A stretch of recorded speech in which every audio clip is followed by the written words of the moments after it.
하나님 말씀 누가복음 15장 21절에서 24절까지의 말씀입니다.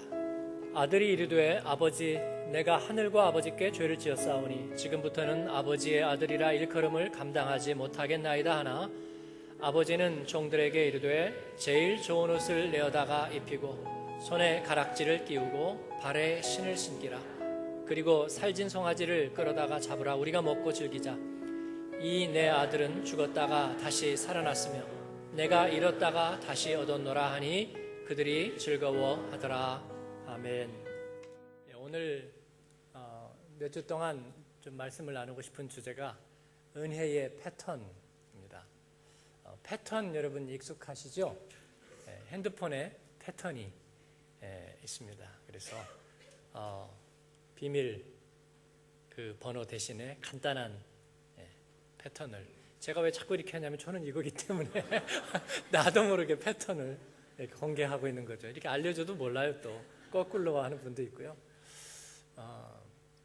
우리의 삶에는 일정한 패턴이 있다는 것이죠.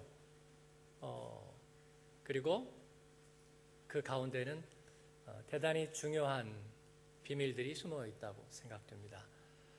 그래서 그 은혜의 패턴, 우리 그리스도인의 살아가는 삶의 방식, 이를 함께 나누기를 원하고 오늘은 값없는 은혜 그 이후라는 제목으로 여러분과 말씀을 나누려고 생각합니다. 어제 이웃 초청 전도 축제에서 저희가 해피엔딩 주제로 말씀을 나누면서 우리 인간의 삶에 대한 아주 보편적이고 공통적인 몇 가지 중요한 사실들을 같이 나눴습니다. 그 중에 하나는 인간은 의존적이라는 것입니다. 내면적으로 의존적입니다. 우리 해외에 나와 계신 분들은 독립심이 강해요. 그리고 굉장히 그 독립적인 인생을 살아왔습니다. 그래서 아마 의존적이라는 말을 분명히 다 싫어할 겁니다. 뭐 도와드릴까요? 됐습니다. 저 준비해가지고 왔어요. 교통편은 되세요? 당신 왜 나한테 자꾸 그런 걸 물어보는 거죠? 물어보면서 만족감을 듣고 싶어 하세요? 아니면 내가 그렇게 뭔가 좀 덜 떨어져 보이나요? 제 명함 드려요? 우리 자존심은 그렇게 말할지 모르겠습니다. 의존적이라는 말은 저 자신에게도 제 아내가 아이고 내가 안 챙겨주면 이제 당신도 인생이 그러면 고마워 사랑해 그게 아니라 내 인생이 저물어 가는구나. 그러나 의존적이라는 말은 그렇게 나쁜 말이 아니에요, 여러분. 네? 특히 우리의 인간의 내면적으로는 말이죠. 우리는 의존적입니다. 하나님은 우리를 독립적인 존재로 짓지 않으셨어요. 인간은 그게 허락되지 않았습니다. 내면에서 우리는 누군가에게 도움을 받아야 되고 기대어야 합니다. 예를 하나 들어드릴까요? 인간은 스스로 행복할 수가 없어요. 그리고 자기가 행복하기 위해서 자기가 할 수 있는 일이 아무것도 없습니다. 이해가 안 되시나요? 가만히 한번 생각해 보세요. 내가 지금 행복해지고 싶은데 내 행복을 위해서 내가 할 수 있는 일이 나한테는 없어요. 그럼 누군가가 나를 행복하게 해줘야 합니다. 그 좀 기분이 상하시죠? 내가 그렇게 매여 있는 존재란 말이야? 예, 내면적으로는 적어도 그렇습니다. 그래서 하나님은 우리에게 가정을 주셨어요. 가정은 뻑이라고 있는 게 아니에요. 야, 당신 결혼 잘한 줄 알아? 이거 왜 이래? 그런 허세 부려봐야 아무도 반응이 없죠? 그렇습니다. 유행가 가사처럼 그대 있으면 애가 있어요. 어제 톡쇼에서 저보고 목사님 언제 행복하세요? 그래서 저는 제 아내가 행복할 때 행복합니다. 그랬더니 오 그런데 뭐 그렇게 오 할 것도 없어요. 사실이거든요. 제 아내가 벌써 이 뒷모습에서 뭔가 이 서리가 이렇게 내려 있으면 저는 뭐를 해도 행복하잖아요. 그 이제 눈치를 보는 거예요. 빨래 넣을 게 없나? 빨래 비가 올 것 같으니 빨래 걷었나? 빨래 걷어요. 그래 마음대로 하세요. 이 지금 사태가 약간 심각한 거예요. 그런데 막 기분이 좋아요. 그래서 양배추 가른 것도 막 갖다 막 먹으라고 하고, 막 아들 먹을 걸 남겨두고 이만큼만 먹어. 그러면 먹어야지. 뭔가 행복하죠. 행복은 누군가가 나를 위해서 해주는 거예요. 왜냐하면 그는 우리는 거기에 의존적이에요. 아직도 동의가 안 되시죠? 나는 내 밥값 내가 냈고 내가 일해서 했고 다른 사람 배려하고 살았지 나는 공짜 배려를 기대한 적이 없어. 오케이, 그렇다고 하세요. 그런데 여러분, 누군가가 어떻게 오늘 주일 오후에 약속 있으세요? 뭐 식사나 같이 하러 갈까요? 그러면 왜 좋아하시는 거예요, 여러분? 네? 그 아무것도 아닌 얘기를 그냥 식사를 한번 가실래요? 그런데 갑자기 마음속으로 그냥 감격이 막 물밀듯이 오잖아요. 그걸 애써 감추느라고 그럴까 그러면? 뭐 다음에 하지 뭐. 그래도 두고두고 얘기하는 거야. 그 친구 싹싹한 것 같아. 나를 좋게 봤나 봐. 나는 기대하지 않았는데. 여러분, 이건 감출 수가 없는 것입니다. 우리는 의존적입니다. 그래서 우리가 독립적이 된다는 것은 갈수록 불행해진다는 의미예요, 여러분. 이를 그냥 편하게 받아들이시는 저와 여러분이 되기를 바랍니다. 그래서 아까 인사할 때 그리웠습니다. 여러분, 누가 그런 얘기하면 부담스럽죠? 이 사람 취향 이상한 사람이 왜 이러지? 뭐를 나한테 바라는 거야? 기대하는 게 있을까? 아니면 얼굴이 이렇게 원래 두꺼운가? 나는 그런 말 잘 못하는데. 여러분, 그러나 기다렸던 말이잖아요. 여러분, 기다렸던 말이잖아요. 사랑합니다. 보고 싶었어요. 내 전화를 기다렸어요. 여러분, 살아계신 동안 그런 얘기 많이 하시기를 축원합니다. 그 얘기들을 기다리고 있는 거예요. 기다리고 있는 거예요. 우리가 서로에게. 여러분, 독립적으로 산다는 것, 점차 소중한 것은 사라져가고 마음은 텅 비어갑니다. 시간이 흐를수록 아쉬움이 남습니다. 인간은 분명히 미래를 보고 살게 되어 있는데, 시간은 미래를 향해 흐르는데 자꾸 우리는 뒤만 돌아다 보는 것이죠. 그리고 내가 내 인생을 스스로 설계하고 일구겠다고 말하면서 뭔가 내 인생의 답을 내가 가져야지. 그리고 열심히 답을 준비합니다. 그런데 여러분, 또 비밀 하나가 뭔 줄 아세요? 세월이 흐를수록 나는 많은 얘기를 준비했어요. 많은 대답을 준비했는데 다른 사람들이 그걸 듣고 싶어 하지 않는다는 거예요. 아빠들은 집에 가면 내 인생의 경험을 많이 얘기해 줘야지. 근데 아무도 듣고 싶어 하질 않아요. 회사에서 부하 직원들이 제일 듣기 싫은 게 뭐예요? 상사의 그 되지 않은 유머를 듣기 싫어하는 거예요. 그가 얘기하는 그 많은 경험들에 대해서 듣고 싶어 하지 않아요. 내가 얘기해주면 어쩌면 그러세요. 그러지만 속으로는 시계를 계속 보고 있는 거예요. 나는 나중에 그러지 말아야지. 아무도 우리에게 귀 기울여 주지 않는다는 것. 그건 존귀한 인생이 아닙니다. 유일한 답은 아버지의 집으로 돌아가는 것입니다. 우리가 온전히 귀 기울이며 사는 것입니다. 그리고 진정한 우리가 의존자가 되는 거예요. 용서해 주세요. 나는 사랑받고 싶습니다. 나와 함께 해주세요. 나에게 전화해 주십시오. 나에게 말을 건네주세요.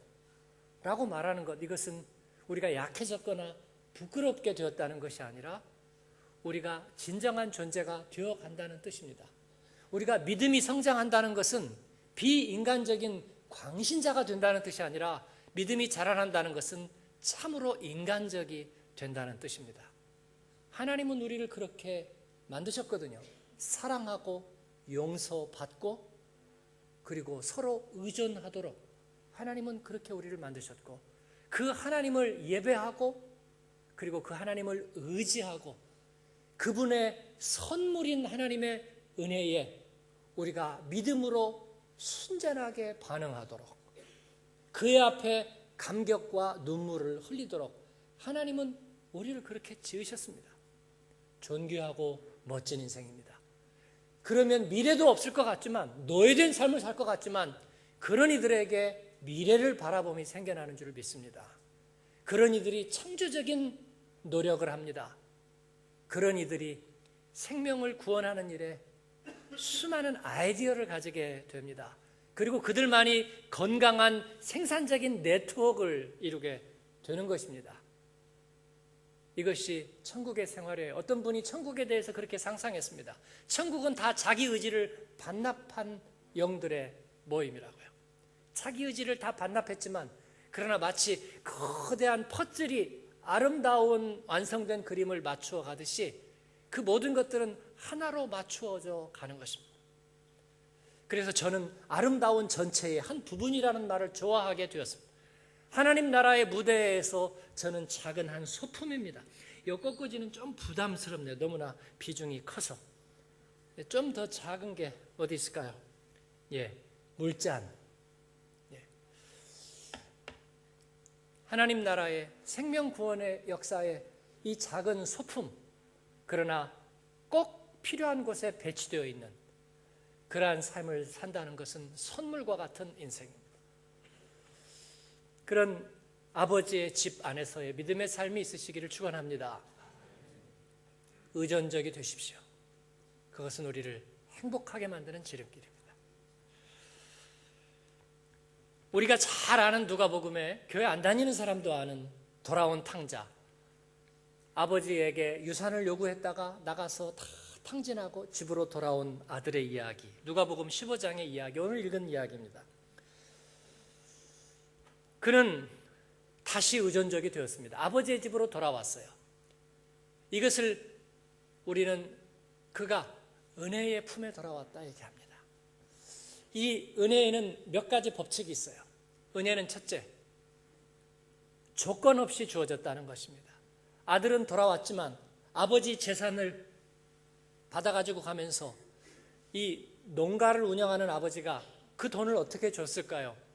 분명히 빚을 얻어 줬을 겁니다. 그렇죠. 농촌에는 현금이 없어요. 농사를 지고 과수원을 지어도요, 현금이 없어요. 그래서 농가 부채가 자꾸 생기는 거예요. 왜냐하면 현금을 동원하려다 보니까 자식 대학 공부시키고 하려면 현금을 농협이나 축협이나 이런 데서 빌려다 쓰는 거예요. 농협이 돈이 많아져. 그 농가빚을 내서 아들에게 주고 아버지는 그것을 다 자기가 갚았습니다.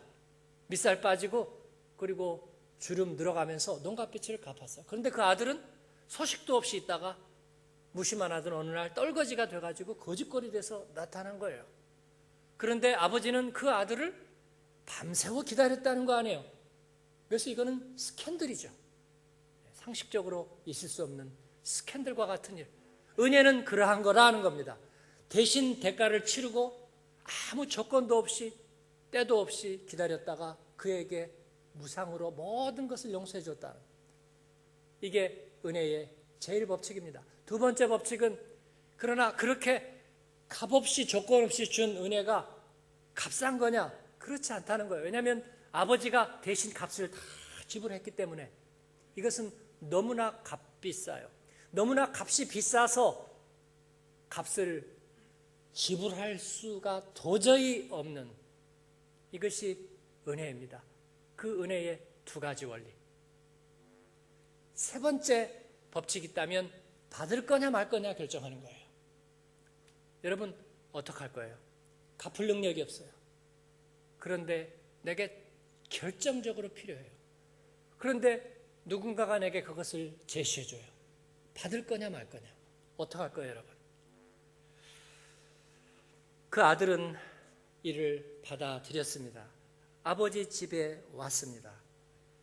그리고 모든 것은 다시 시작되었습니다.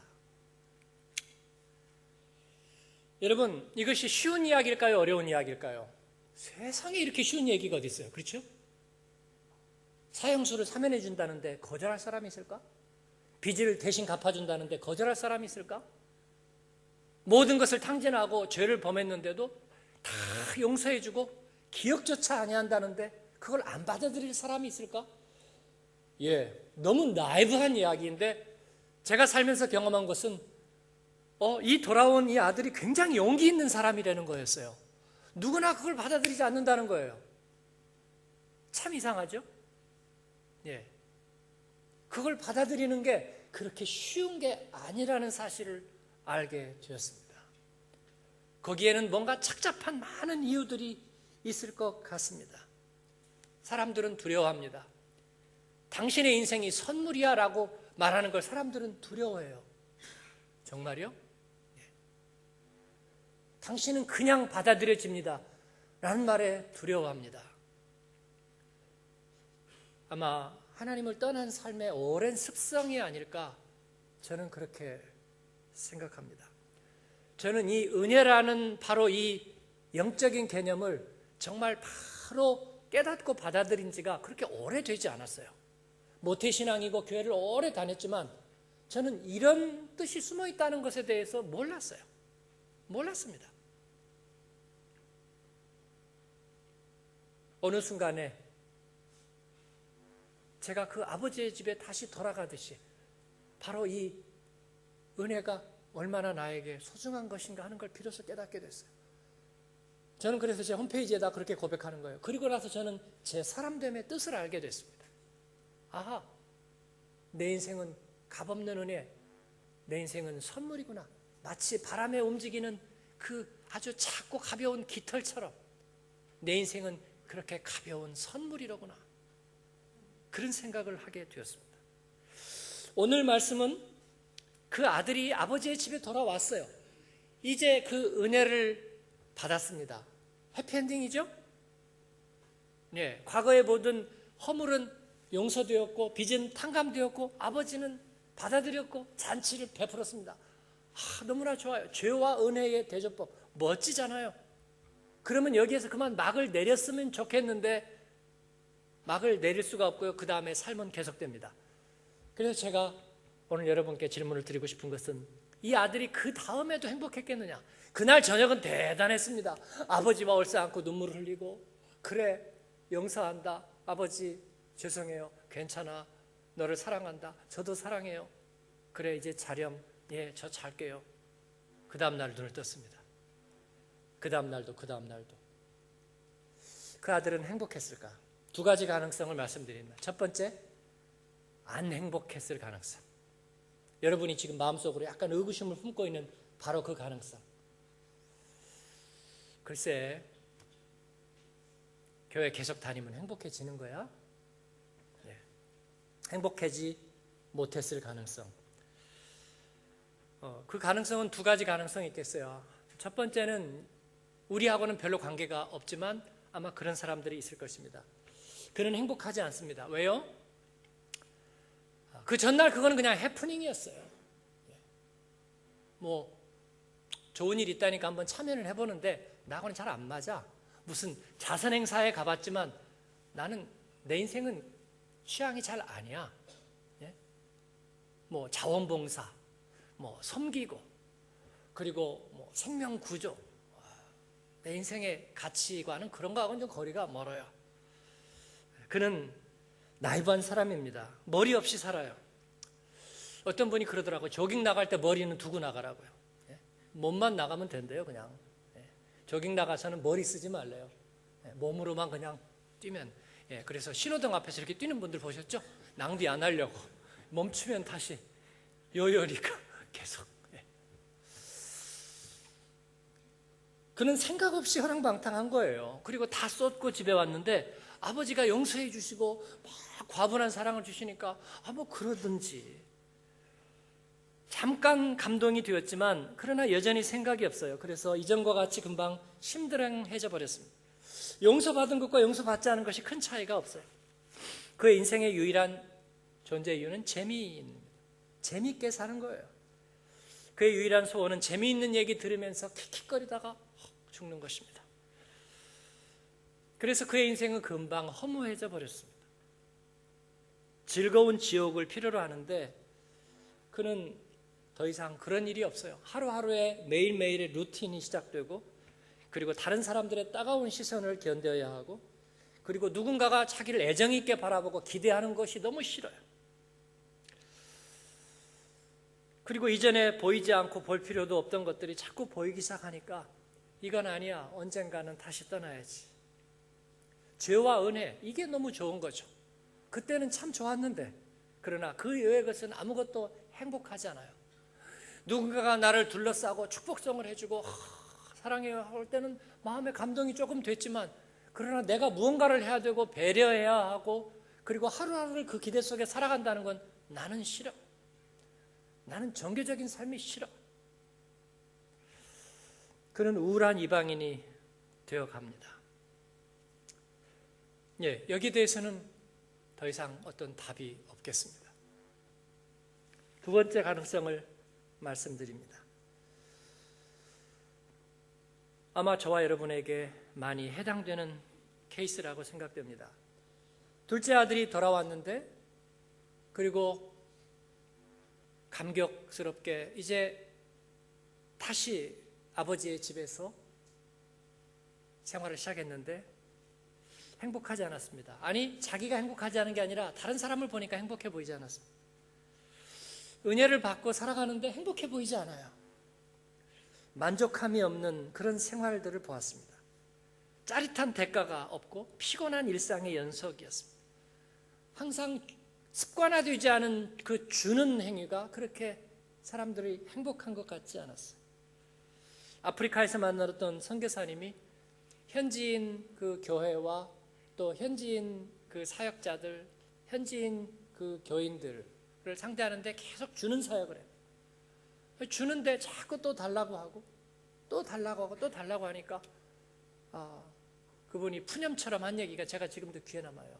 혀를 차면서 끝도 없어요. 그 뭔가 보람과 행복이 없는 그런 표현이었습니다. 아버지의 집에서 사는 게 다시 완전해지려는 노력과 같았습니다. 대가를 기대하지 말자, 사람들의 시선에 좌우되지 말자, 동기에 충실하자, 목적만 생각하자, 생각하기보다는 행함과 실천을 하자. 여러분, 그런 얘기하면 행복합니까? 행복하지 않아요. 행복하지 않았습니다. 뭐가 보상이 있을까? 보상은 기대하지 말아야지. 그리고 자신이 갖고 있는 이미지는 왠지 다시 또 거추장스러운 가면과 같이 되었습니다. 그러다 보니까 늘 못마땅한 사람이 되고 시선을 의식하는 사람이 되고, 그리고 더 이상 감동이 없는 찌푸린 얼굴이 되어갑니다.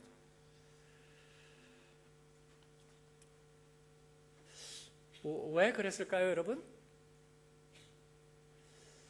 그의 은혜는 일회성이 되었고, 그 다음에 삶에서 그 은혜가 역시 채무가 되어서 자신은 무언가에 매여버린 사람이 되었다는 것이 그의 문제입니다. 그리고 그 과거의 모든 문제점들이 다시 회복되고 다시 복원이 되어야 하는데 그게 생각같이 잘 되지 않는다는 것입니다. 이전에 슬펐던 것들이 보상되느냐 그랬더니 그게 잘 보상되잖아요. 이전에 나의 일그렀던 모습이 다시 확 펴지느냐 그랬더니 그게 또 잘 되지 않아요. 이전에 빼앗겼던 것들이 다시 온전히 회복되었느냐 봤더니 그렇지가 않아요. 사람들 중에 상당수는 나의 옛 모습의 이미지와 평판과 그리고 내 인간성에 그대로 시선을 맞추고 있어서 그것과 싸우고 견뎌야 되는 것이 너무나 쉽지가 않습니다. 단지 내가 어떤 한 부분을 잃어버린 것과 같습니다. 그래서 행복하지 않은 거예요. 여러분, 행복하십니까? 은혜 안에서 행복하세요? 하나님을 사랑하고 섬기고 예배하고 기도하고 그리고 주님의 은혜 안에 살아가는 게 행복하십니까? 두 번째 가능성은 돌아온 아들이 행복했을 가능성입니다. 그는 돌아왔습니다. 좋은 글씨를 달고 돌아왔어요. 부모 고생시키고 재산 말아먹은 놈이라는 좋은 글씨를 달고 돌아왔습니다.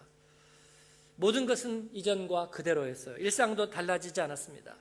사람들의 시선도 금방 무심하게 다시 원래대로 돌아갔습니다. 달라진 게 아무것도 없어요. 아침에 일어났는데 자기의 습성도 방탕한 습성, 게으른 습성 그대로 남아있는 것 같습니다. 자, 어떻게 해야 하지?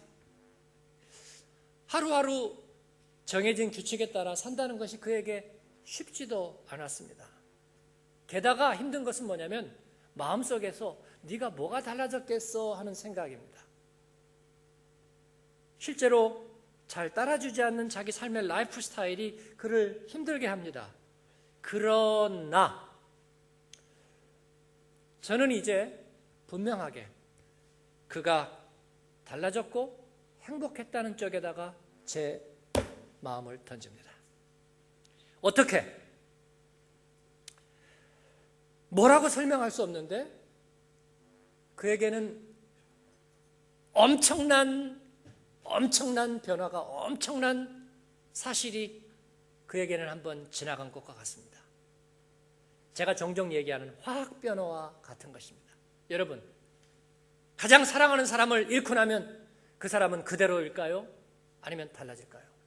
달라집니다. 100% 달라집니다. 모든 것을 걸고 말씀드릴 수 있어요. 그는 달라집니다.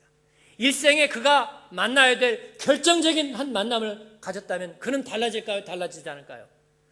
달라집니다. 달라진다는데 저의 200%를 걸겠습니다. 인간은 그런 존재입니다. 그가 아버지에게 그냥 간 것이 쉬운 거였다고요? 아니요, 쉽지 않아요. 쉽지 않습니다, 여러분. 쉽지 않아요. 인생 경험을 통해서 보니까 쉽지 않아요.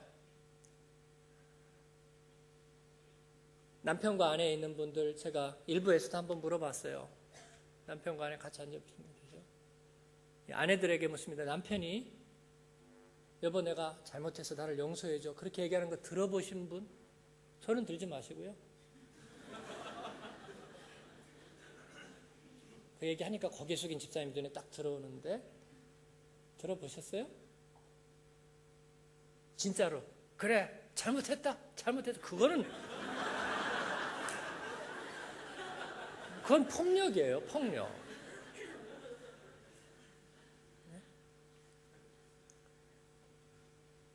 잘 못 들으셨죠? 에이 목사님 남사스럽게 남자가 그냥 밥 먹었어? 그러면 잘못했어? 그런 얘기지 뭐. 그게 어떻게 잘못했다는 얘기예요? 밥 먹었어 얘기가. 그건 아니죠. 그건 아니죠. 그죠? 예. 에이 내가 미안한 마음이 있으니까 나중에 잘해주지 뭐. 아니 그거하고는 다르다니까요. 근데 왜 못하셨죠? 왜 못하셨어요? 세월호에서 마지막 떠난 딸에게 엄마가 아침에 나하고 싸우고 떠났는데 내가 이거를 얘기할 기회가 없었다고 미안해. 딸한테도 그 얘기를 할 기회가 없었다니까요. 여러분 그걸 왜 우리가 못하는 거예요? 쉽지 않아요. 여러분 쉽지 않아요. 그런데 남편이 어느 날 눈물을 뚝뚝 흘리면서 여보 당신이 남편 잘못 만나서 너무 고생하고 그게 나는 너무 미안해. 나를 용서해줘. 그리고 나는 당신을 사랑해. 그 얘기를 듣고 아내가 참 별일이 다 많아. 별일이 다 많아. 그러죠? 그러면 이제 중증이야. 그냥 갈라서세요. 그럴 사람 아무도 없어요. 네? 그럴 사람 아무도 없어요. 네. 그럴 사람 아무도 없어요.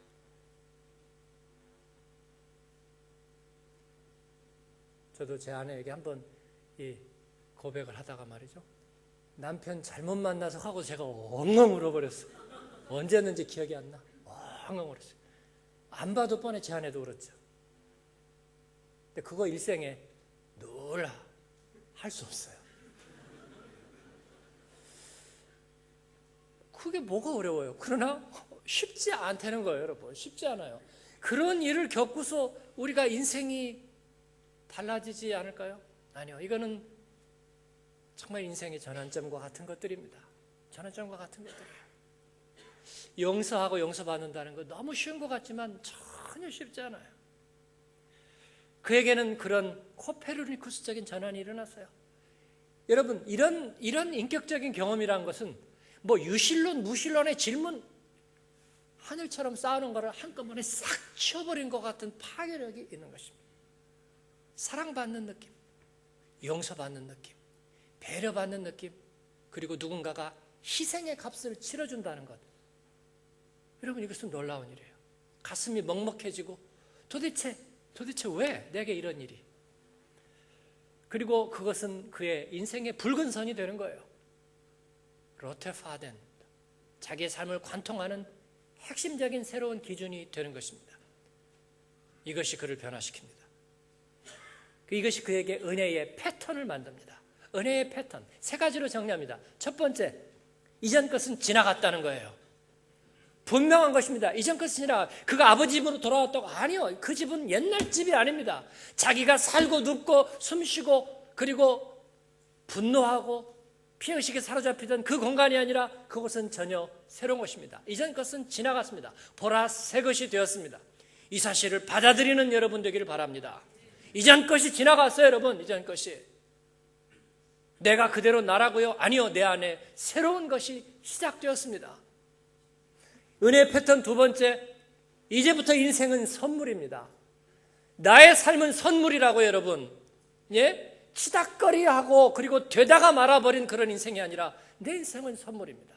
누가 고이 접어서 카드 쓰고 그리고 포장하고 마음과 정성을 담아서 그리고 값을 치르고 오랫동안 준비하고 만지작 이거 저 사람 집에 있을까 없을까, 받으면 기뻐할까 행복해할까, 그리고 정말 이게 필요할까, 그렇게 해서 거의 전해준.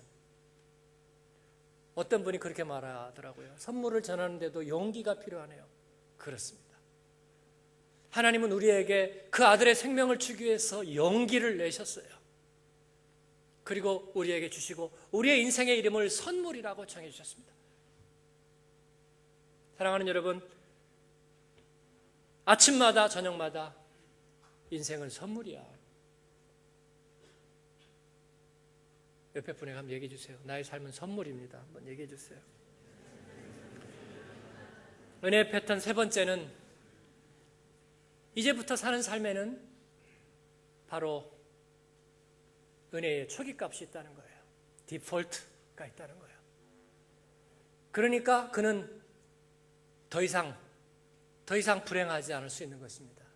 날마다 그에게는 좋은 글씨가 있지만, 그에게 여전히 시선의 부담이 있지만, 삶의 곡절이 있지만, 감정의 롤러코스터는 여전히 있지만, 그러나 그에게는 은혜의 초기값이 있습니다. 아버지 앞에 나아가면, 다시 그 십자가 앞에 나아가면, 바로 내가 처음 주를 만난 날, 그 기억으로 다시 돌아가면 우리는 언제나 거기에서 다시 시작합니다. 그리고 어느 길로 가야 할지 우리는 답을 다 가지고 있지 못하지만 주님이 우리에게 초기값을 주십니다. 그래서 아하, 이것이 은혜의 징검다리로구나, 은혜의 복선들이 나에게 깔려 있어서 그리로 선택하게 만듭니다. 그 선택은 우리를 자유케 하고 그리고 우리를 두렵지 않게 만듭니다. 그는 이 은혜의 패턴 안에서 행복합니다. 자기를 위해서 해명할 필요가 없습니다. 내 얘기를 다 해명한다고 누가 거기에 귀를 기울여 주는 줄 아십니까? 듣고 싶어 하지 않고 사람들은 알아서 판단하고 뒷담화하기를 더 좋아합니다. 나에게는 대언자가 계시네. 그를 위해서 변명해 주는 사람이 있다는 것을 그는 알고 있습니다. 그래서 그는 혼자 웃음 짓는 날이 많아졌습니다. 혼자 미소를 짓습니다. 그전에는 혼자 있을 때 혼잣말로 저주하고 욕하고 누구에게인지 모를 저주를 퍼부었습니다. 그러나 이제는 혼자 미소를 짓고 실실실 웃는 일이 많아집니다. 그는 은혜의 패턴 안에 살고 있기 때문입니다. 스티플콥스키라는 폴란드 사람이 있었습니다. 1939년부터 1944년까지 폴란드의 나치 저항운동에 참여했습니다. 전쟁이 끝났는데 오해를 받았어요. 그래서 나치의 이중첩자로 활약했다는 전범 의혹을 받고 16명의 폴란드인들과 같이 소련으로 잡혀가게 되었습니다. 거기에서 전범 재판소에 회부되었는데 완전한 자백이 필수 조건이었어요. 왜냐하면 서구의 배심원들이 참석하기 때문에 그래서 낫지를 도왔다는 이제 신문을 봤는데 이 소련 비밀경찰에 가혹한 고문을 받게 되었습니다. 70일 동안 신문을 받았습니다. 69일을 141명의 기관원에게 돌아가면서 갖가지 육체적 정신적 고문을 받았습니다. 이 기간 동안 그는 자신의 모든 약점을 마치 세포 하나하나를 파헤치는 듯하게 다 헤집어졌습니다. 먹이지 않고 재우지 않는 고문 속에서 가장 믿었던 동료들이 자기에 대해서 쓴 자술서들을 보면서 절망에 사로잡혀야 되었습니다. 고문자들은 그를 끊임없이 비웃었습니다. 네가 자백을 하든 하지 않든 네 인생은 완전히 다 발가벗겨졌고 너의 약점은 완전히 치부까지 다 드러났고 네 인생은 이제 끝났다고, 너의 인생에 피어리어드를 찍는다고 말했습니다. 더 이상 버텨봐야 아무 소용이 없다고 말했어요. 그리고 마지막에는 자백하지 않으면 결국 사형에 처해질 거라고. 그런데 그 스티플콥스키는 끝까지 부인했습니다. 그 이야기를 읽으면서 제가 감동받은 것은 그가 부인했다는 강철 같은 의지, 어차피 저는 그런 강철 같은 의지가 없기 때문에 그 사실이 저를 감동시킨 것이 아닙니다. 그 과정에서 밝힌 자신의 신앙 고백입니다. 그는 이 생각조차 해본 적이 없는 그 지옥 속에서 살아가면서 매일매일의 믿음을 하나님께 드리고 매일매일의 은혜를 하나님께 선물로 받으면서 견딜 수 있었다고 말한 것입니다. 그에게 약점이 없었느냐? 당연히 있죠. 당연히 있습니다. 그리고 그의 신문관들은 이를 매일 집중적으로 노렸습니다. 왜냐하면 양심의 가책을 받고 정죄당하기 시작하면 금방 이를 방어하려는 기제가 작용해서 우리는 양심이 마비되기 때문입니다. 그래서 이제 거짓을 말해도 사실은 가책을 받지 않게 되는 거죠. 그러기 위해서 그의 약점을 집중적으로 파헤치는데 그는 동요되지 않았습니다. 왜냐하면 그 약점을 파헤치면 그는 그날 하나님 앞에 그걸 씻어버리기 때문에요. 그럼 그 다음날 다시 또 약점과 그의 정죄를 해가지고 그의 마음을 지옥으로 만들면 그는 다시 하나님 앞에 씻어버려요. 하루하루를 그렇게 견디는 거예요. 예레미야는 내가 아침마다 주의 성실을 묵상한다고 그랬습니다. 그는 매일매일 하나님 앞에 진실한 모습으로 섰습니다. 하나님이 그때마다 그를 용납하십니다. 신문관들이 그의 약점을 찾아내고 공격하고 비웃을 때 그는 그렇게 말합니다. 나는 나를 정죄할 필요가 없었고 옹호할 필요도 없었습니다. 저들이 나를 비겁한 자라고 말할 때 그것이 나에게는 새로운 사실이 아니었습니다. 저들이 추하고 더러운 생각을 내 안에서 찾아냈을 때에도 나는 이미 내가 그런 모습을 갖고 있었던 줄 알고 있었습니다. 나의 인간성에 대한 평가서를 저들이 내어놓고 잔인하게 몰아붙일 때에 나는 사실 훨씬 더 못된 존재라고 말할 수 있었습니다. 그러나 나는 내 자신을 변호할 필요가 없었습니다. 왜냐하면 그것은 누군가 다른 분이 하셨기 때문입니다. 나의 예수 그리스도가 나에 대해서 변명하셨습니다. 사랑하는 여러분, 이것이 은혜의 패턴입니다. 다음 한 주간 동안 여러분을 비밀경찰이 고문하지 않기를 바랍니다. 그러나 마음속에 있는 정죄의 소리까지 우리가 무시할 수는 없을 거예요. 야, 은혜생활 때려쳐. 네 안에 이런 약점과 죄가 있는 거 내가 찾아냈으니까 우리 본색 드러내놓고 살자잉. 그냥 살자고. 아니요, 이전 것은 지나갔습니다. 내 인생은 이제 선물입니다. 물론 나는 빚진 자입니다. 그러나 은혜의 초기값은 매일매일 주어집니다. 나는 그 길을 가야만 합니다. 나는 2층에 올라섰고 1층이 어떠했는지는 돌아볼 필요 없어요. 왜냐하면 1층으로 내려가는 길은 없기 때문입니다. 질적인 변화에서 올라가는 길만이 있을 뿐입니다. 사랑하는 여러분, 이 패턴을 향해 가십시오. 여러분은 아버지의 집에 있습니다. 여러분에게는 선물인 인생이 펼쳐져 있습니다. 사랑한다고 말하십시오. 나를 사랑해 달라고 부탁하십시오. 나를 용서하라고 여러분 얘기하세요. 내가 용서하겠다고 그렇게 얘기해 주십시오. 당신의 인생은 선물이라고 말하세요. 그리고 내가 동행이 되고 도움이 될게 그렇게 얘기해 주십시오. 우리 주님이 우리에게 그렇게 말씀하고 있지 않습니까? 불쌍하구나, 가엾구나, 내가 너를 용서해 줄게, 너를 도와줄게, 내가 너와 함께 가마, 내가 약속하지 않았니? 네 삶은 달라졌어, 이전 것은 지나갔으니 새 것이 되었잖아. 이 은혜의 패턴 아래 사는 저와 여러분 되기를 축원합니다. 기도하겠습니다.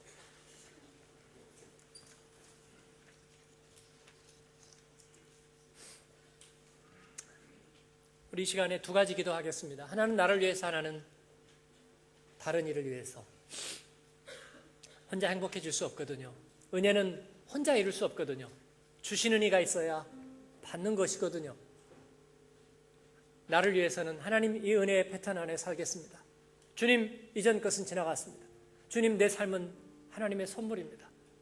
그리고 매일매일 주님 은혜의 초기값을 따라 나는 날마다 새롭게 다시 주님과 함께 할 수 있습니다. 그리고 한 사람을 위해서 하나님, 그가 그렇게 살게 도와주세요. 마음의 짐을 덜고 자유하게 도와주세요. 하나님 앞에서 날마다 새로울 수 있게 도와주시고 하나님 주님께 의존하게 도와주세요. 그렇게 우리 같이 입술을 열어 기도하겠습니다. 아버지 하나님, 감사합니다. 주님께서 오늘 저희와 함께 하여 주시고 말씀하여 주시니 감사합니다. 하나님, 우리를 그 은혜 가운데 살게 하십니다. 그 패턴 안에 살게 하십니다. 아버지 집에서 행복합니다. 주님의 은혜 안에 행복합니다. 하나님, 사랑받고 사랑하고 용서받고 용서하고 섬기고 하나님 배려하면서 하나님 주님과 함께 동행하는 은혜를 누리기 원합니다. 주님이 우리의 변호자가 되십니다. 주님이 우리를 대언합니다. 아버지 하나님, 그 은혜의 법칙 안에 살고 그 길 안에 사는 주의 사람들 되게 하여 주옵소서. 오 하나님, 감사합니다. 내가 사랑하는 일을, 내가 중보하는 일을 주님께서 기억하여 주옵소서. 그 말씀 안에 살게 하여 주옵소서. 오 하나님, 우리의 가정을 주께 드립니다. 우리의 자녀를 주님 앞에 드립니다. 하나님, 그들의 아픔과 좌절과 하나님 또 미래를 주님 앞에 드립니다. 하나님, 주께 맡겨드립니다. 주님께 의존합니다. 하나님, 인도하옵소서. 답을 주옵소서. 하나님, 응답하여 주시옵소서. 예수님 이름으로 기도합니다.